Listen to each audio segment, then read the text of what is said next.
नमस्कार। Digital electronics की दुनिया में ना इंफॉर्मेशन के ट्रैफिक को मैनेज करना बिल्कुल किसी बड़े शहर के ट्रैफिक को संभालने जैसा ही है। सब कुछ एकदम स्मूथ चलता रहे, इसके लिए स्मार्ट सिस्टम्स की जरूरत पड़ती है। तो आज हम ऐसे ही दो बहुत ही जरूरी कंपोनेंट्स के बारे में जानेंगे, मल्टीप्लेक्सर और डीमल्टीप्लेक्सर। चलिए इस विश्लेषण की शुरुआत एक बहुत ही बेसिक सवाल से करते हैं।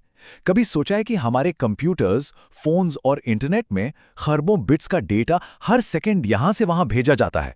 ये सब होता कैसे है? मतलब इतने सारे अलग अलग सिग्नल्स अक्सर एक ही रास्ते, एक ही तार से होकर गुजर जाते हैं। सुनने में तो किसी जादू जैसा लगता है ना? देखिए, इस कॉम्प्लेक्स चीज को समझने के लिए आइए एक आसान सा उदाहरण लेते हैं। सोचिए एक बहुत ही बिजी रेलवे स्टेशन है, जहां अलग अलग प्लेटफॉर्म्स पर कई ट्रेनें खड़ी हैं और हर ट्रेन को एक अलग शहर जाना है।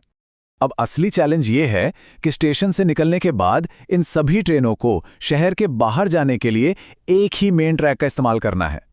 तो किसी को तो ये तय करना होगा कि कौन सी ट्रेन मेन ट्रैक पर कब जाएगी, और बस यहीं पर हमारा पहला हीरो यानी मल्टीप्लेक्सर या मक्स सीन में आता है। ये बिल्कुल उस मास्टर स्विच ऑपरेटर की तरह है जो सारे ट्रैफिक को कंट्रोल करता है। तो चलिए जरा और गहराई में चलते हैं और देखते हैं कि यह मल्टीप्लेक्सर यानी मक्स असल में है क्या। इसे ऐसे समझिए जैसे कई लेन वाले ट्रैफिक को एक सिंगल लेन हाईवे पर लाने वाला कोई सिस्टम हो। टेक्निकली देखें तो एक मल्टीप्लेक्सर या मक्स एक ऐसा सर्किट है जो ढेर सारे इनपुट सिग्नल लेता है, उनमें से किसी एक को चुनता है और उसे एक सिंगल आउटपुट लाइन पर आगे भेज देता है। और इसीलिए इसे डेटा सिलेक्टर भी कहते हैं, क्योंकि इसका काम ही है डेटा को सिलेक्ट करना यानी चुनना। और इसका काम करने का तरीका एक सीधे साधे गणित के नियम पर आधारित है। अगर 2 की पावर n इनपुट्स हैं तो ये चुनने के लिए कि कौन सा इनपुट आउटपुट पर जाएगा, n सेलेक्ट लाइंस की जरूरत होगी। जैसे 4 इनपुट्स के लिए, जो कि 2 की पावर 2 है, तो हमें 2 सेलेक्ट लाइंस चाहिए होंगी। यहां जो दिख रहा है उसे ट्रूथ टेबल कहते हैं। ये समझिए कि ये मक्स के लिए एक तरह की रूल बुक है। ये दिखाती है कि सेलेक्ट लाइंस यानी S1 और S0 की अलग अलग सेटिंग्स के हिसाब से कौन सा इनपुट I0 से I3 तक आउटपुट Y से कनेक्ट होगा। चलो एक उदाहरण देखते हैं। मान लीजिए कि हम दोनों सेलेक्ट लाइंस S1 और S0 को 0 पर सेट करते हैं, तो ट्रूथ टेबल के हिसाब से जब S1 0 है और S0 भी 0 है तो क्या होना चाहिए? तो होता यह है कि पहला इनपुट, जिसे हम I0 कह रहे हैं, वो सीधा आउटपुट से जुड़ जाता है। बाकी सारे इनपुट्स ब्लॉक हो जाते हैं। और अगर हम सिलेक्ट लाइंस को 0 और 1 पर सेट करते तो इनपुट I1 चुना जाता। बस इतना ही सिंपल और पावरफुल है ये। तो सवाल ये है कि हम ऐसा करते ही क्यों हैं? क्योंकि मल्टीप्लेक्सर का इस्तेमाल करने से सर्किट में तारों की संख्या बहुत कम हो जाती है, जिससे हार्डवेयर की कॉम्प्लेक्सिटी, लागत और बिजली की खपत भी घट जाती है। ये डेटा को रूट करने का एक बहुत ही एफिशिएंट तरीका है।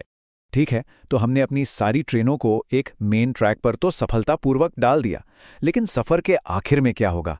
उन्हें वापस अपने अपने सही प्लेटफॉर्म पर भी तो जाना है। और बस यहीं पर डीमल्टीप्लेक्सर या डीम्यूक्स काम आता है। ये बिल्कुल हाईवे से एग्जिट लेने वाले रास्ते की तरह है। एक डीमल्टीप्लेक्सर मक्स का ठीक उल्टा काम करता है।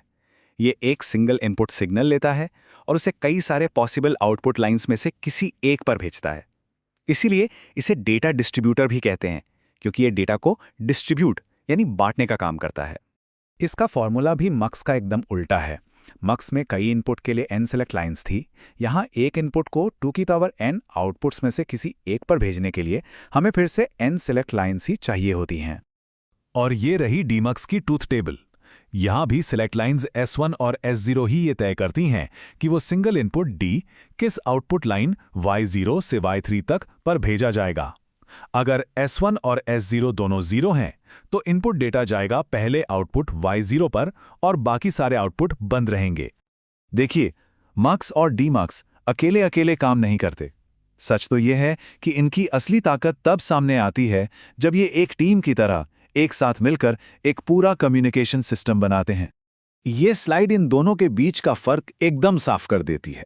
तो मोटी मोटी बात यह है, मक्स कई को एक में बदलता है और डीमक्स एक को कई में बदलता है। एक डेटा सेलेक्ट करता है तो दूसरा डेटा डिस्ट्रीब्यूट करता है।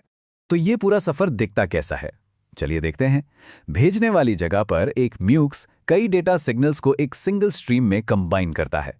फिर ये सिंगल स्ट्रीम एक ही तार पर बहुत एफिशिएंटली ट्रैवल करती है और रिसीव करने वाली जगह पर एक डीम्यूक्स उस स्ट्रीम को लेता है और डेटा को वापस उनके असली अलग-अलग डेस्टिनेशंस पर भेज देता है। ये सिर्फ कोई थ्योरी नहीं है, ये जोड़ी सच में हमारे चारों तरफ जो टेक्नोलॉजी है उसकी रीढ़ की हड्डी है। चलिए देखते हैं कैसे।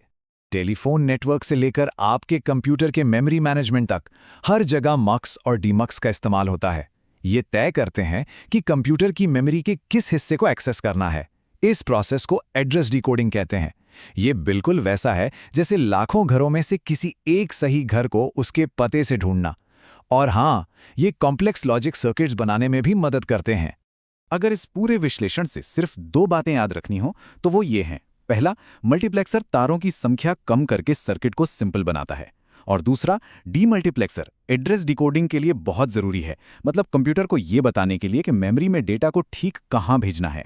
तो जैसा कि हमने देखा, मक्स और डीमक्स डिजिटल दुनिया में इंफॉर्मेशन के फ्लो को मैनेज करने के लिए बहुत ही सिंपल लेकिन ज़बरदस्त पावरफुल टूल्स हैं। और ये हमें सोचने पर मजबूर करता है ना, कि हमारे आसपास और कहाँ-कहाँ हम कई को एक में और फिर एक को वापस कई में बदलने का ये सिद्धांत देखते हैं। सोचने के लिए एक मज़ेदार सवाल है। देखने के लिए धन्यवाद।